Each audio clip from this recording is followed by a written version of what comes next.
So thank you for tuning in. So you have Jonathan Allen telling fans to keep that same energy. So 106.7, the fan, the Junkies. I usually don't turn into their show, but I just happened to hear something on Twitter where they, when they kind of have a clip. And, I got what he said in context about when we do turn the corner, we want fans to kind of keep that same energy when you were booing us and degrading us and calling us everything but the child of God. But he basically is saying keep the same energy when we turn it around, and we're winning multiple games. He wants to hear the cheers. He wants to hear the praises. He wants to hear, he wants everything. He wants the same energy that you have when you're booing to have when we're playing well. So problem I have with that is the fans don't have any patience, man. This has been since Dan Snyder took over the team in 1999. It's been a disaster.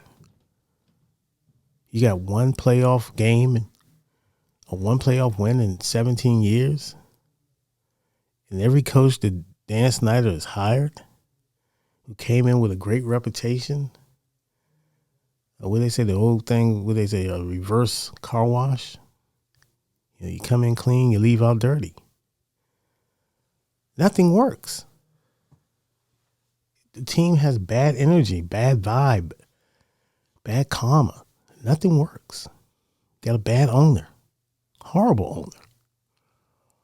The fans going to keep the energy they keep. They spend money on this team. They buy merch. They buy the hats. They buy all the paraphernalia. Redskins, Washington football team, Commanders. And they love the burgundy and gold.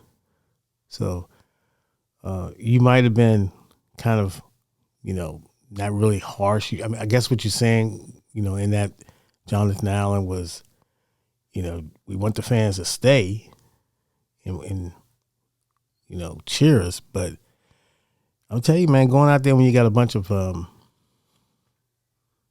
different fan bases outnumbering your fan base, and the people who do spend their money there, they don't want to be ridiculed going to a home game.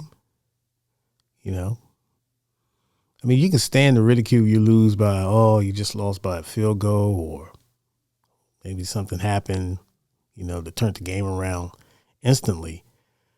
But to come to a game and you're down 24-0 in half against a division rival, to come to a game where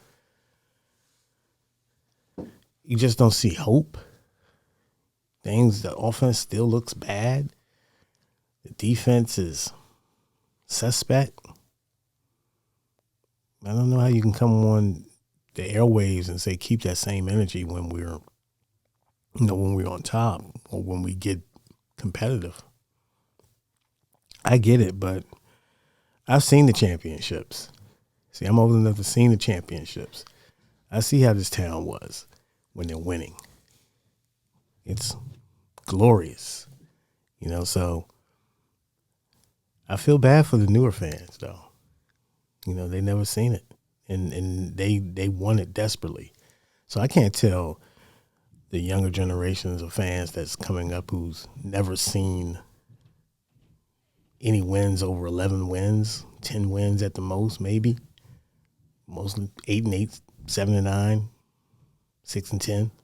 That's all they've seen majority of the time after they're so pumped up and getting ready for a season and you're a month in and it look like the season is done. It's gone south.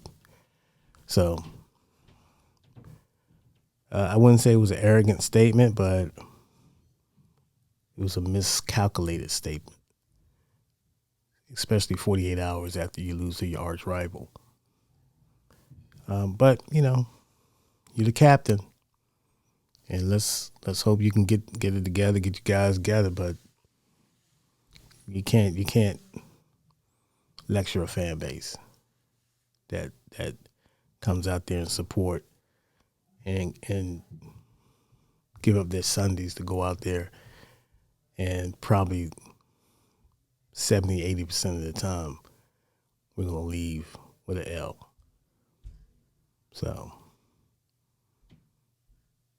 you just keep your same energy and just keep fighting and try to get a win against Tennessee. You keep your same energy when trying to tackle Derrick Henry. Other than that, stay frosty, big guy. Peace.